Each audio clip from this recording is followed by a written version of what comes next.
আজকে খালেদা জিয়া মুক্ত, শেখ হাসিনা পলাতক পালাটি নাই তুমি বাংলাদেশে। আমার নেত্রী আওয়ামী লীগের লোক খালেদা জিয়া অসুস্থ, 80 বছর বয়স, শেখ হাসিনা বারবার প্রস্তাব দিয়েছিল যে রাজনীতি ছেড়ে দেন, আপনার চিকিৎসার ব্যবস্থা করেই মুক্ত করব। খালেদা জিয়া বলছে কখনোই না, নেভার। আমার বাড়ি দেশের বাইরে কোথাও নেই, আমি বাংলাদেশে রাজনীতি করব। মায়ের মানবিক বন্ধন, ভালোবাসার বন্ধন, স্নেহের বন্ধন, এটি মা। যে মা তোমাদেরকে ছেড়ে পালিয়ে গেল, সেই মার জন্য আত্মনাদ করো তোমাদের ঠিক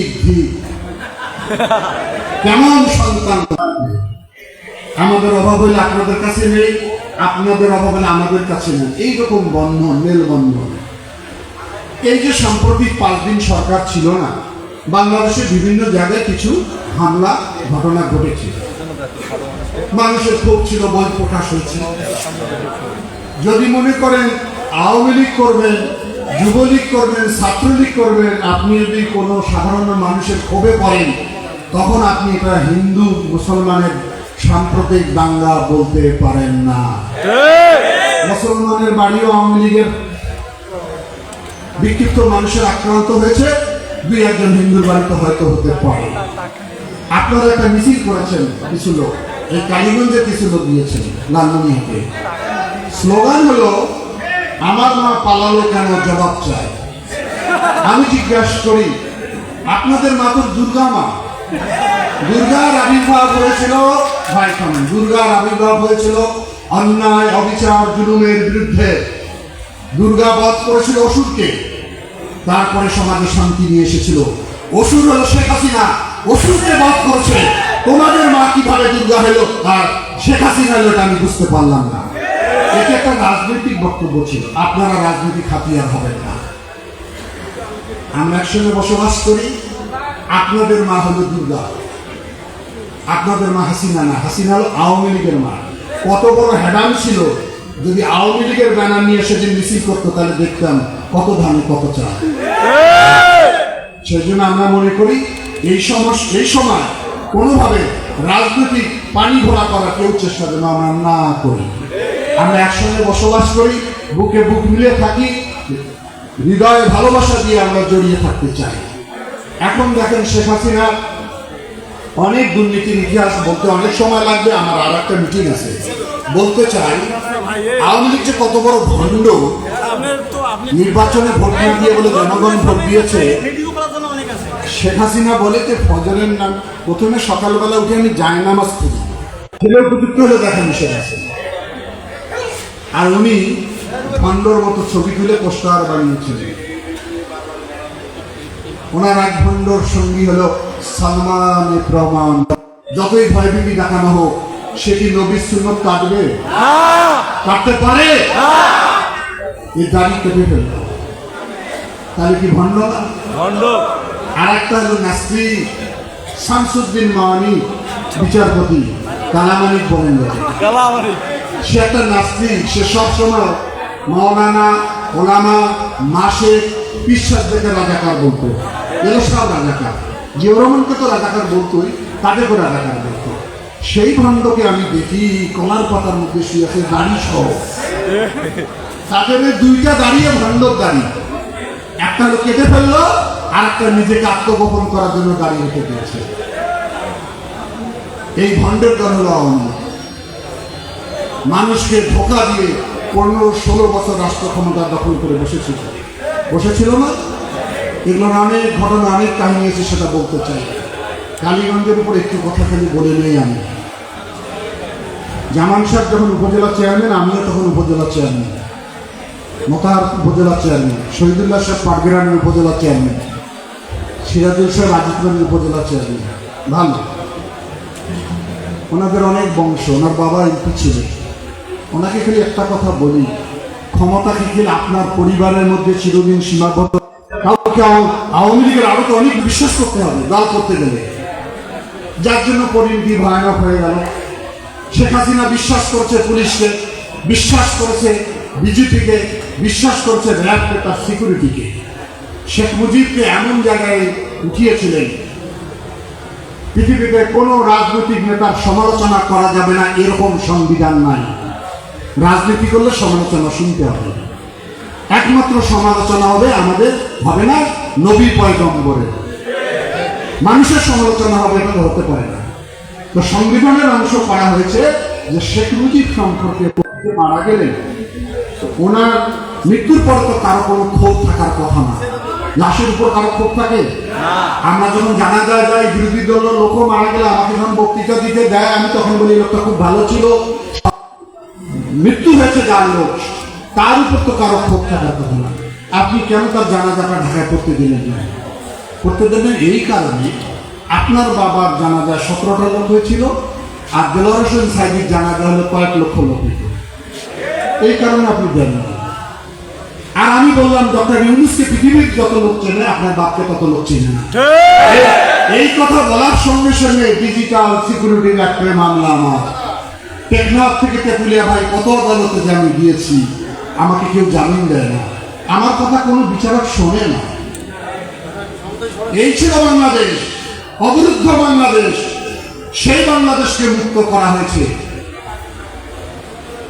এরকম একটা ভয়াবহ পরিস্থিতির মধ্য দিয়ে আমরা যাতায়াত করতাম।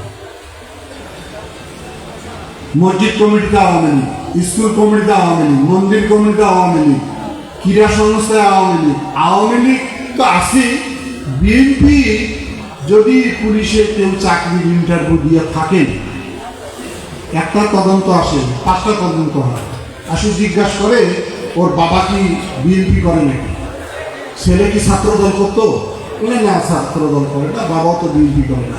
তাহলে ওর দাদা তো অনেক আগে মারা গেছে, সেও করে না। তাহলে ওর বাড়ির আশেপাশে লোক কি বিএনপি করে না? ওই গ্রামে কেউ বিএনপি করে না? হ্যাঁ, 2-4 জন বিএনপি আছে। তাহলে তার চাকরি নট। গ্রামের লোক বিএনপি করলো, তার চাকরি হয়নি। হয়েছে? হয় না। টাকা উঠেছে, প্রাইমারি স্কুল শিক্ষক মিলে 10 লাখ, 12 লাখ, 15 লাখ। পুলিশের কনস্টেবল 10 লাখ, 12 লাখ, 15 লাখ। ব্যবসা করেছেন ওনারা। যারা জনপ্রতিনিধি হয়, গরিব মানুষের রক্ত চষে, তারা কোনোদিন জনপ্রতিনিধি হতে পারে না। প্রত্যেক ক্রিয়ার বিপরীত প্রতিক্রিয়া থাকবে। এটা সায়েন্সও বলে, ধর্মেও বলে। আপনাদের পরিণতির জন্য আমরা দায়ী না। শেখ মুজিবের যে মুরাল বানিয়েছিলেন গণভবনে, মুরাল পাহারা দিত যে আনসার, যে মুরাল পাহারা দিত বিজেপি, যে মুরাল পাহারা দিত র্যাব, টেলিভিশনে নিশ্চয়ই দেখেছেন রশি লাগিয়ে কিভাবে মুরাল টেনে খান খান করে দিয়েছে। ওরা ওই আইন শৃঙ্খলা বাহিনী খান খান করে দিয়েছে। যাদের দিয়ে পাহারা বসিয়েছিলেন তারাই ভেঙে দিয়েছে। সারা বাংলাদেশে যতগুলো মুরাল বানিয়েছে 400 কোটি টাকা ব্যয় করেছে তারা। আমাদের লোক খেতে পারে না, চাকরি নাই, বাকরি নাই, মেয়ের বিয়ার টাকা নাই, অসুস্থ লোকের চিকিৎসার টাকা নাই, মুরাল বানিয়ে বাংলাদেশ ভাসিয়েছিল, কোনো লাভ নেই। আওয়ামী লীগের পতন যখন হয় তখন এইরকম ভয়ানক পতন হয়। শেখ মুজিবুর রহমান যখন মৃত্যুবরণ করেছেন একই অবস্থা হয়েছে, আজকে শেখ হাসিনার পরে একই অবস্থা হয়েছে। আমি অনেক আগের থেকে বলতাম বক্তৃতায় শেখ হাসিনার উদ্দেশ্যে যে আপনার সময় আছে, আপনি তাড়াতাড়ি ক্ষমতা ছেড়ে তত্ত্বাবধায়ক সরকারের হাতে ক্ষমতা দিন, নিরপেক্ষ নির্বাচন নিন, বাংলাদেশের মানুষ যাকে ভালো মনে করে তাকে সরকার গঠন করবে। সময় মতো যদি না করেন, শ্রীলঙ্কার দিকে তাকিয়ে দেখুন, শ্রীলঙ্কার মন্ত্রীরা জাঙ্গিয়া নিয়ে পালিয়েছে। ওবায়দুল কাদেরের পরনে কি আছে ভাই আমি কিন্তু জানি না। কিরকম পালিয়েছে দেখেন। ওবায়দুল কাদের বলে দেখতে দেখতে 15 বছর, আরো আছে 5 বছর, মানুষ বাঁচে কয় বছর, রোজার ঈদে না কোরবানি ঈদে আন্দোলন হবে কোন দিন ফখর, পালানোর তো আমার জায়গা নাই, আপনার ঠাকুরগার বাড়িতে আমাকে জায়গা দেন। আমি এই কথাটা ব্যঙ্গ করতে চাই না। বললাম প্রত্যেক ক্রিয়ার বিপরীত প্রতিক্রিয়া আছে। আমার মহাসচিব এসেছিলেন আবু সাইদের বাসায়, সেই জনসভায় উনি বললেন যে কাদের সাহেব আমার ঠাকুরগার বাসা সব দরজা খোলা, কোথায় আছেন আসেন অনুগ্রহ করে। পাওয়া যাবে এখন? বাকি চলা আছে না গ্রামে, ওই যে চোর ধরে বাটি চালাবে, এখনকার ছেলেপেলে জানবে না, কুলার সুজি বাটি চালাবে তো আপনি চোর ধরে। মনে হয় যে বাটি চালা দিয়েও আর ওবায়দুল কাদেরকে পাওয়া যায় না। এই যে তার দাম্ভিকতা, তার অহংকার, ছাত্রলীগেই যথেষ্ট, সাদ্দাম সাহেবই যথেষ্ট। হায়রে সাদ্দাম, হায়রে ওবায়দুল কাদের ছাত্রলীগ কোথায় যে গেল, নিরুদ্দেশ, নিখোঁজ, অহংকারের পতন। এই কথাগুলো আমি এই জন্য বললাম। এখন আমাদের কি কাজ? আমরা কি সরকার? আমরা বিরোধী দল একটু নিঃশ্বাস নিতে পারছি, বাড়িতে হয়তো নিশ্চিন্তে ঘুমাতে পারছি, এটাই আল্লাহর কাছে লাখো শুকরিয়া। একটা বিজয় অর্জিত হয়েছে, স্বৈর শাসনের পতন হয়েছে। বিএনপিকে রাষ্ট্র ক্ষমতা যদি আমরা না আনি, এই যে আমার লক্ষ লক্ষ কর্মী বাহিনী নির্যাতিত, নিপীড়িত, জেল খাটা, মৃত্যুবরণ করেছে, তাদের ভাগ্যের কি কোনো পরিবর্তন করতে পারবো? ক্ষমতার বাইরে থেকে করা যাবে? যাবে না। তাহলে বিএনপিকে ক্ষমতায় আনতে হবে। কিন্তু কিছু কিছু কর্মীর এখন ধারণা হয়েছে যে বিএনপি ক্ষমতায় অলরেডি চলে আসছে। ভাবটা আমাদের এইরকম। আওয়ামী লীগ যেমন সাপের বোতাম নাভি পর্যন্ত খুলে হাঁটতো, আমার দুই একটা নিষ্ক্রিয় কর্মী দেখি দুইটা বোতাম খুলছে। অনুগ্রহ করে আজকের থেকে বোতাম গলা পর্যন্ত লাগিয়ে ফেলুন। বোতাম খুললে আমার কাছে ছবি যাবে। আওয়ামী লীগ নাভি পর্যন্ত খুলেছেন, আপনি দুইটা খুলছেন। 14 বছর 15 বছর আপনার আমি দেখা পাইনি। তখন বলে ভাইয়া কোনদিন নাম্বার নয়, বিএনপি আর ক্ষমতা আসবেন না। এখন যে আসলে কি ব্যাপার? ভাইজান না, মোর বাড়ি পুলিশ গেছিল। কয়দিন গেছে রে? কয়েকদিন। সেই ভয়তে তো মিছিল মিটিং মাথায় আইসো নাই। তুমি কি বিএনপি ছাড়ি গেছিল? হ্যাঁ, এখন সাথে আসছে আমার বিএনপির লোক সুপারিশ নিয়ে, ওরা শ্বশুর। ভাইজান মানি নেওয়া, মানি নেওয়া পার্টি দূরে থাকবেন। অনেক কষ্ট, অনেক যন্ত্রণা, অনেক বেদনা আমাদের মনে। আপনারা আসেন, কোনো বাহাদুরি করেন না, কোনো পদ চাইেন না। বিএনপি আছেন, বিএনপির সমর্থক হিসাবে থাকেন। পাঞ্জাবি নতুন করে বানায় কালার দিয়া স্ত্রী করেন না, তুই ভান্ডারের স্ত্রীর দোকানে। আমাদের নির্যাতিত কর্মীরা যারা জীবনের ঝুঁকি নিয়ে প্রতিমত আন্দোলন সংগ্রামে ছিল, তাদের বাদ দিয়ে যেন নতুন সঙ্গী আমরা না তৈরি করি। পরীক্ষিত সৈনিককে ফেলে দিবেন না। এজন্য আমাদের কিছু কিছু লোক দায়ী। আমরা তো অনেক বড় জায়গায় ব্যস্ত থাকি, অনেক ঝামেলা আমাদের মধ্যে। এখন হাজার হাজার লোকের মাঝখানে যদি ওই ধরনের লোক নিয়ে আপনি হাজির হয়ে বলেন ভাইজান মানি নাও, ভাইজান মানি না, আর কিসের মানি রইলে? কি মানি নাই? আর একটা ভুল করছে, বোঝেন না কি ভুল করছে? আমি উদাহরণ দিই বলি, ওইটা ভুল। একই রকম চেহারা, সাদৃশ্য আছে, পিছন থেকে মারছি ফাপড়, দোস্ত কেমন আছি, ঘুরি দেখে ওই লোক না। এটা না ভুল হয়। সাক্ষাৎ তুমি খারাপ কাজ করছো, দীর্ঘদিন নিষ্ক্রিয় ছিল, এটা তো ভুল হইতে পারে না। এখন সবাই জাগ্রত হয়েছে, ঠিক আছে, জাগ্রত হন, আমরা কোনো খারাপ কিছু বলতে চাই না। কিন্তু সামনের কাতারে বসে হুলস্থুল শুরু করবেন, আমি একমাত্র ছিলাম, এই গলা ভাই করে না। ঠিক আছে? আর একটা কথা বল, আমরা যেহেতু সরকারি নাই, বিভিন্ন জায়গায় কিছু অরাজকতার সৃষ্টি হয়েছিল, এখনো টুকটাক হচ্ছে। সেই ব্যাপারে আমার তারেক রহমানের, আমাদের অ্যাক্টিং চেয়ারম্যানের নির্দেশনা আমি জানাই। আমার নির্দেশনা তো বহুবার আমি জানিয়েছি। সেটি হলো যে স্কুল কলেজগুলোতে, মাদ্রাসাগুলোতে যে নিয়োগ দেওয়া হয়েছে, এগুলো নিয়োগ বেশিরভাগই অবৈধ এবং টাকা দিয়ে নিয়োগ দিয়েছে। এটা প্রমাণিত। যে লোক বকলম জানে না, সেও হলো কলেজের সভাপতি হয়েছিল না? তারা ভাগ বটরা করছে। শ্বশুর হলো সভাপতি, জামাই হলো প্রিন্সিপাল, বউ হলো ভাইস প্রিন্সিপাল, বেটা হলো ক্রাইম। হয়েছিল এগুলো ভাই একটু সময় দেয়। মাত্র আমাদের 20-22 দিন গেল, সরকারে আসেনি। এগুলো সব আমরা তদন্ত করব। অভিযোগগুলো আপনারা জেলা প্রশাসক ইউএনওর সাথে দেন লিখিতভাবে। কাল্পনিক গল্প বানাইয়েন না, সত্য ঘটনা। কার কাছে টাকা নিয়েছে, কিভাবে অন্যায়ভাবে নিয়োগ দিয়েছে, তাদের কাছে জমা দেয়। এটা তদন্ত হবে। প্রত্যেকটা দুর্নীতিবাজদের বিরুদ্ধে আমরা বিচার করব, আইন হবে। কিন্তু আপনি আমি আইন হাতে তুলে নিতে পারি না। কেন পারি না?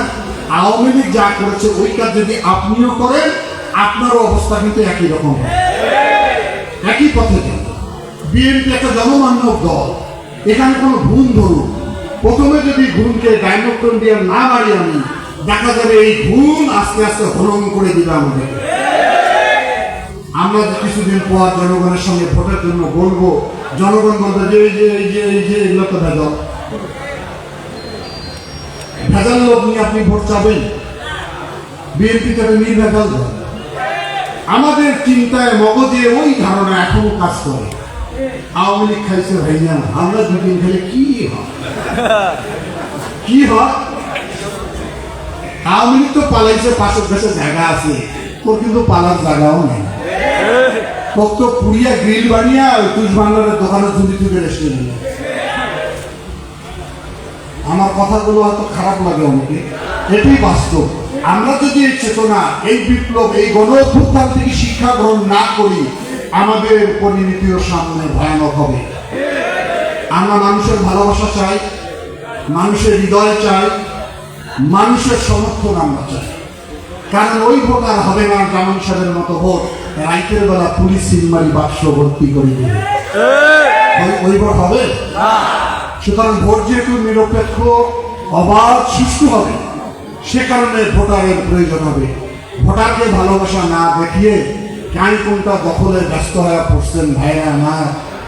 5 দিনের সুখ নিয়ে 5 বছরের সুখ হারাইয়েন না। 5 দিন ভোগ করবেন, ব্ল্যাক লিস্ট করে রাখবো আমরা, রেড চিহ্ন দিয়ে। অনেকের হয়তো সামাজিক মর্যাদা আছে, মানুষ আপনাদেরকে ভালোবাসে, আমি হয়তো সামাজিকভাবে উন্মোচন করব না, মর্যাদা নষ্ট হয়ে যাবে। সে কারণে রেড মার্ক হয়ে থাকবে। আর যদি বলেন যে ভাই আমি তো অনেক জেল খেটেছি, অনেক নির্যাতিত হয়েছি, সুতরাং আমি একটু করি, তো খালেদা দিয়েছে আমরা কেউ বেশি নির্যাতিত? তারেক রহমানের মেরুদণ্ড ভেঙে দেওয়া হয়েছে, তার জেল আছে যাবজ্জীবন কারাদণ্ড। তারেক রহমানের, আপনাদের তো কালীগঞ্জের কারো যাবজ্জীবন কারাদণ্ড রাজনীতি করার জন্য হয়নি, বুঝছে কি? ওনার ভাই মারা গেছে মালয়েশিয়া, কোকো, তার জানাজা পর্যন্ত যেতে পারেনি।